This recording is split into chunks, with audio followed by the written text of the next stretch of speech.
Les paysans viennent y vendre les produits de leur ferme et découvrent avec étonnement un monde qui les fascine de plus en plus. Ils ont l'impression que la vie y est plus facile qu'à la campagne.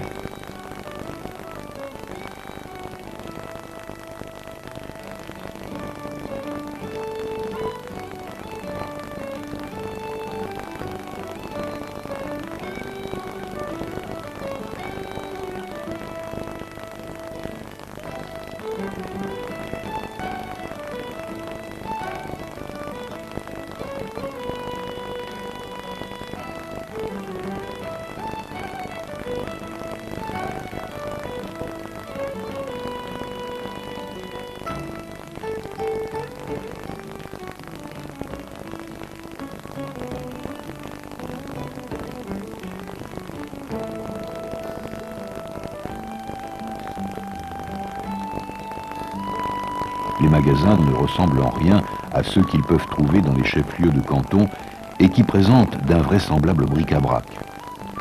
À la ville, le boucher vend de la viande, l'épicier des épices et le tailleur des costumes.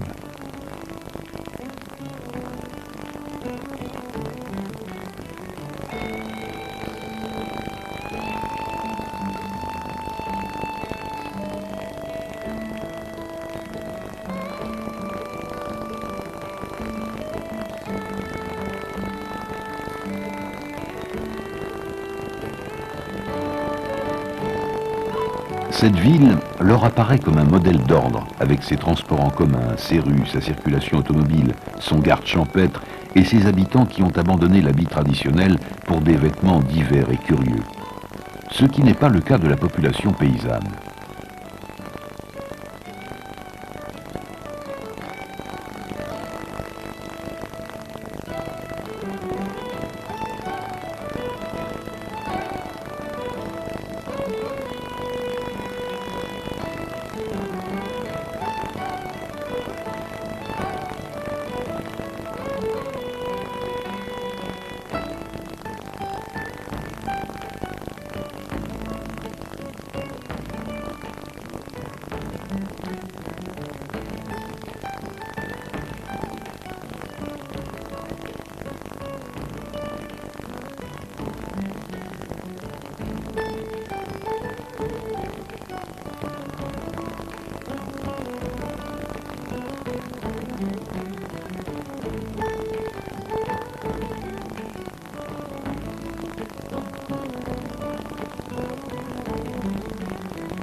Quant à la langue bretonne, elle n'est plus la seule à être pratiquée. Le français, cette langue des intellectuels et des bourgeois, prospère désormais dans le petit peuple. N'est-elle pas le symbole de la civilisation et de l'instruction? Car c'est par l'école, du moins en Basse-Bretagne, qu'elle parvient à s'imposer.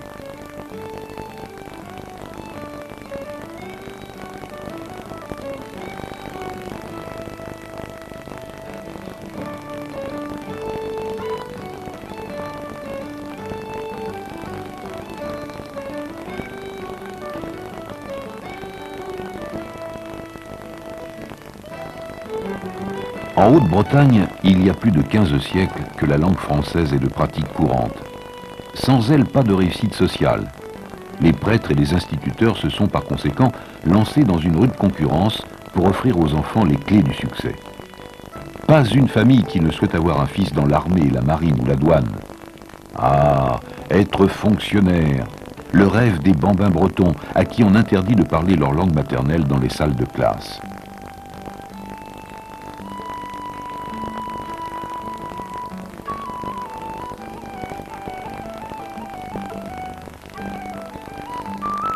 Peu à peu, les coutumes paysannes et maritimes, qui avaient résisté aux influences de la royauté, de la Révolution, de l'Empire, et même à celles des deux premières républiques, commencent à fondre dans le creuset des villes les plus importantes.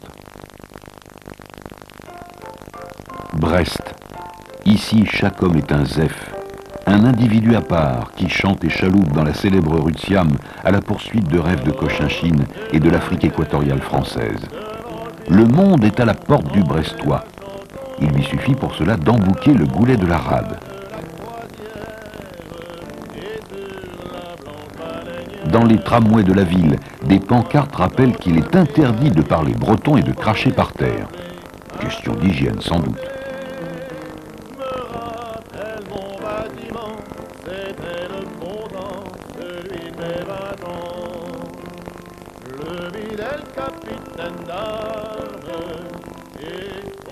Cousine de Brest, Lorient garde toujours la nostalgie de sa maman, la Compagnie des Indes, qui lui a donné son nom. Sur ces quais, les hommes parlent tout autant de Pondichéry, de Mahé ou de Chandernagor que de l'île de Groix ou de Hédic.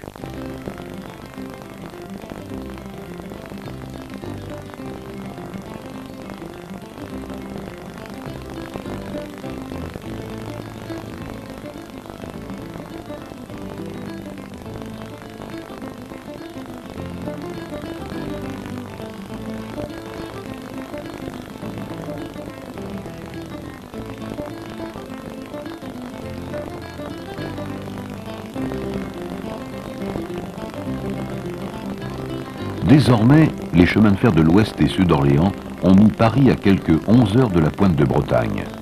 Tout change.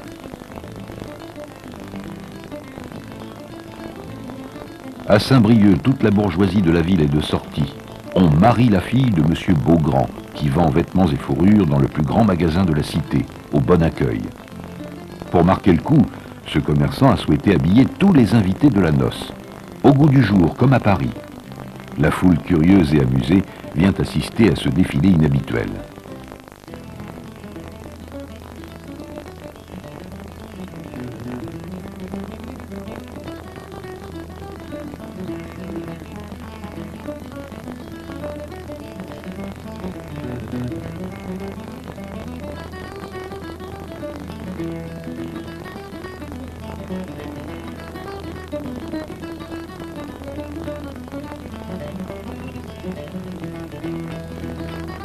On s'habille comme à Paris, on s'amuse comme à Paris. On pique-nique dans nos forêts si pleines encore des chevauchés des chevaliers du roi Arthur. On a oublié l'avertissement que la comtesse de Ségur lançait 60 ans plus tôt. Elle disait « Reste toujours brave et loyal, Breton, et garde-toi de devenir un Parisien frivole, moqueur, vain et inconstant. »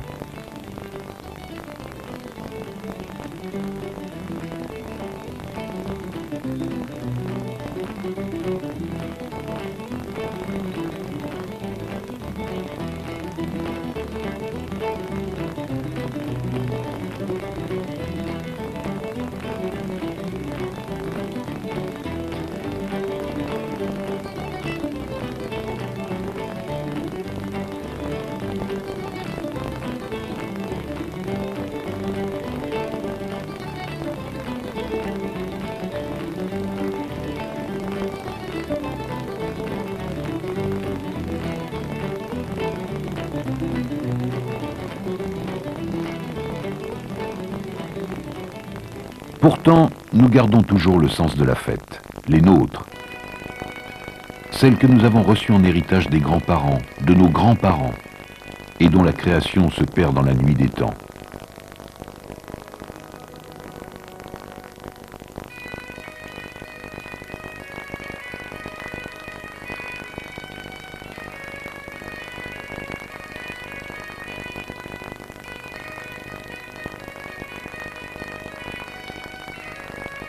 En général, nous donnons à ces fêtes, sans doute par amour de la nature, des noms d'arbres et de plantes. C'est ainsi qu'en août 1919, Théodore Botrel, l'auteur de la Paimpolaise, a créé la fête des Ajoncs d'or à Pont-Aven. Il y a aussi la fête des bruyères, celle des chardons bleus, des pommiers, des cerisiers. Et comme nous possédons une grande imagination, nous inventons des fêtes, de Rennes, des dunes, de la montagne, sans pour cela omettre de présenter nos dévotions à Sainte-Anne, patronne de la Bretagne.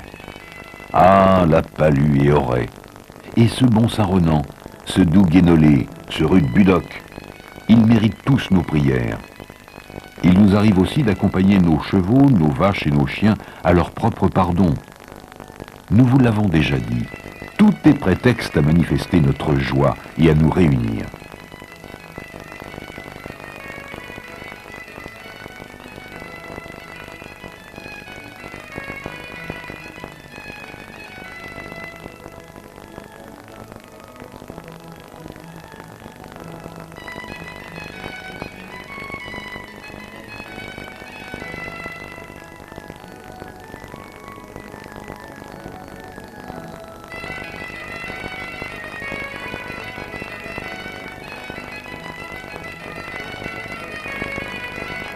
C'est ainsi que nous nous retrouvons le dernier dimanche d'août sur les rivages de la baie de Douarnenez pour le pardon de Sainte-Anne-la-Palue. Sainte-Anne, la mère de la Vierge, est, nous a-t-on dit, de ce lieu. Elle partit en Judée pour épouser Joachim et revint au pays après avoir donné naissance à Marie. Il se chuchote aussi que Jésus, apprenant que sa grand-mère était malade, vint à pied, en compagnie de Saint-Pierre, lui rendre visite à la Palue. Il ne nous en faut pas plus pour bâtir un sanctuaire et chanter chaque année les louanges de Anna.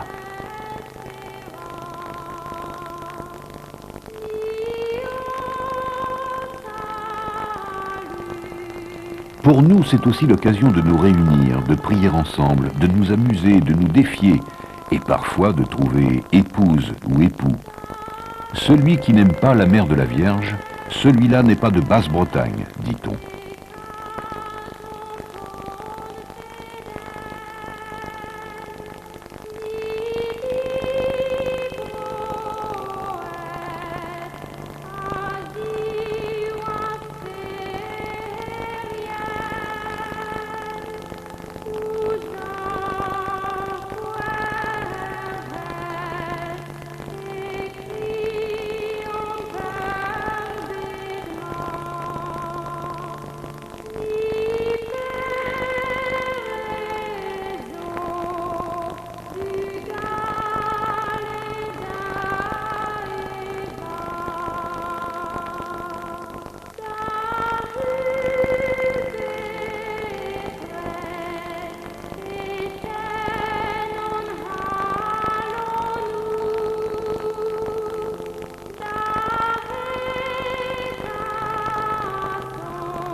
Durant ces années, notre sens de la fête spontanément s'élargit.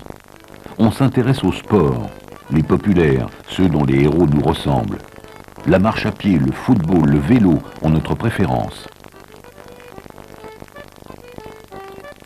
À Châteaulin, un commerçant avant-gardiste a l'art d'attirer le client dans son magasin à l'enseigne du Coucou.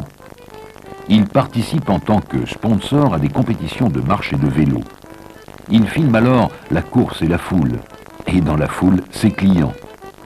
Puis il passe le film dans son arrière-cour, invitant seulement les clients fidèles et inventant du même coup le film d'actualité locale. Chapeau le Coucou.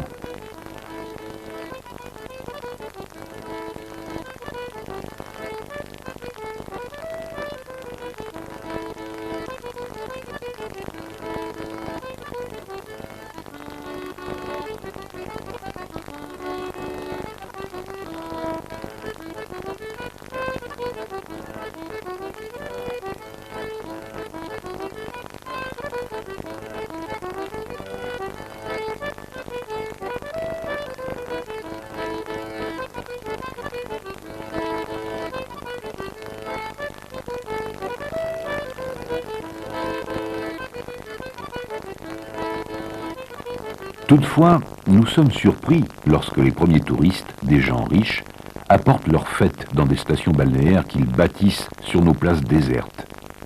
Ces défilés de belles voitures, plus longues que les ridelles des charrettes, ces jolies femmes au visage maquillé, ces hôtels de luxe au confort parisien, ces cafés où l'on boit du thé, du champagne et des apéritifs aux appellations exotiques, tout cela nous émerveille et nous inquiète à la fois.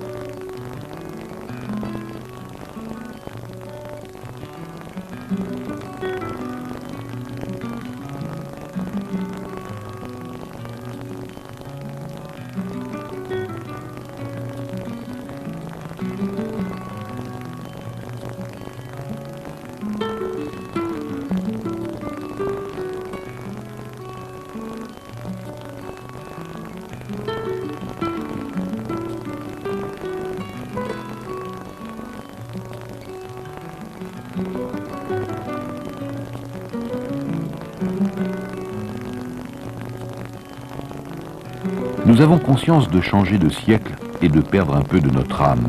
Mais en même temps, nous souhaitons, nous aussi, atteindre les richesses de cette civilisation qui débarque de France et de Grande-Bretagne. Mais par quels moyens? L'instruction, certes, mais aussi par la lutte politique, par la lutte des classes, nous chante le Parti communiste.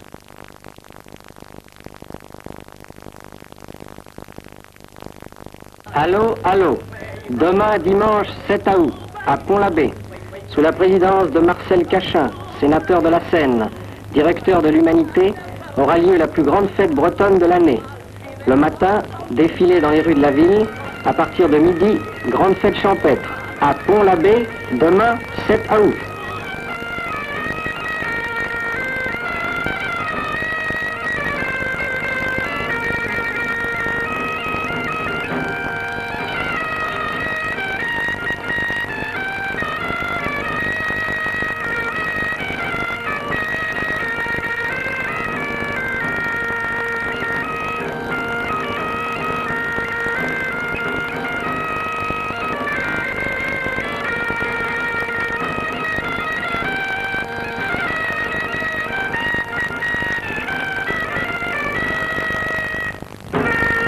La fête se déroula dans une atmosphère d'enthousiasme, de gaieté et de jeunesse.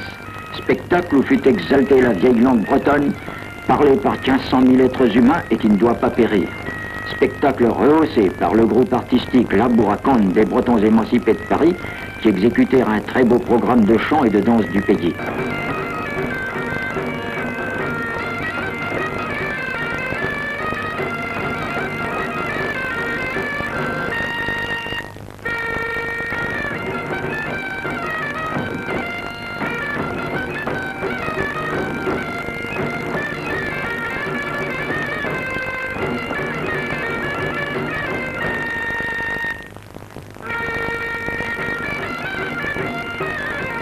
Pas une faute de goût, mais de l'ordre, de la discipline et le spectacle d'une foule immense venue là pour manifester son attachement au Parti communiste qui défend de toutes ses forces le peuple des ouvriers, des marins, des pêcheurs, des paysans et des artisans.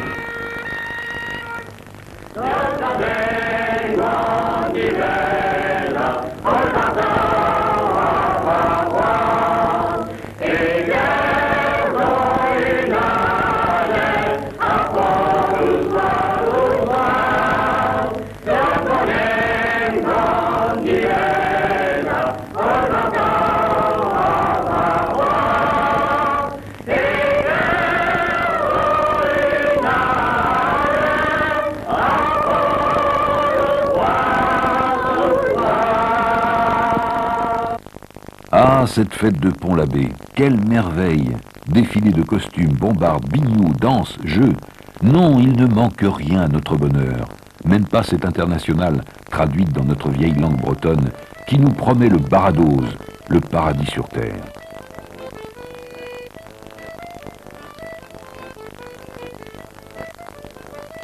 Il est vrai que le travail est pénible, tant sur les bateaux que dans les usines.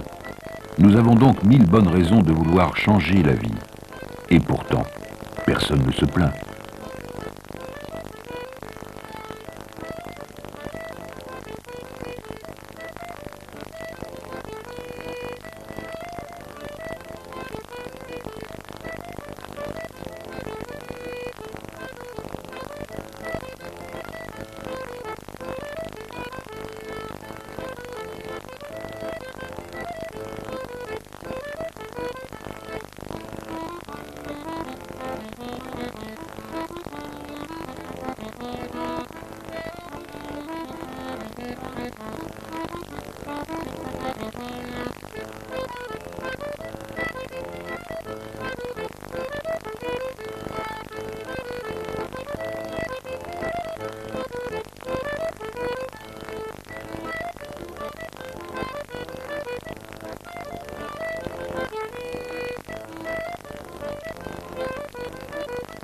Pour des milliers d'entre nous, la victoire du Front populaire en 1936 nous offre beaucoup d'espoir avec la scolarité jusqu'à 14 ans.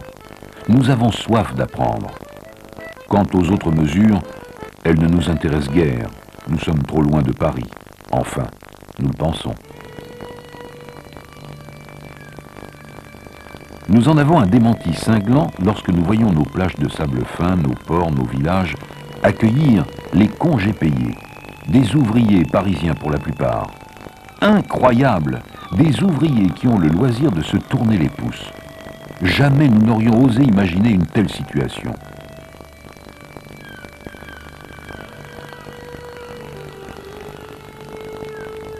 C'est là que tout bascule, en 1936, en Bretagne. Pas pour des raisons politiques ou économiques, mais pour des raisons plus profondes. Jusqu'alors, nous avons vécu dans une société pleine de pudeur. Nos femmes ne se montraient jamais à un étranger les cheveux défaits. Nous avons nos interdits, notre tradition, notre religion, qui intervient sur chacun de nos gestes quotidiens.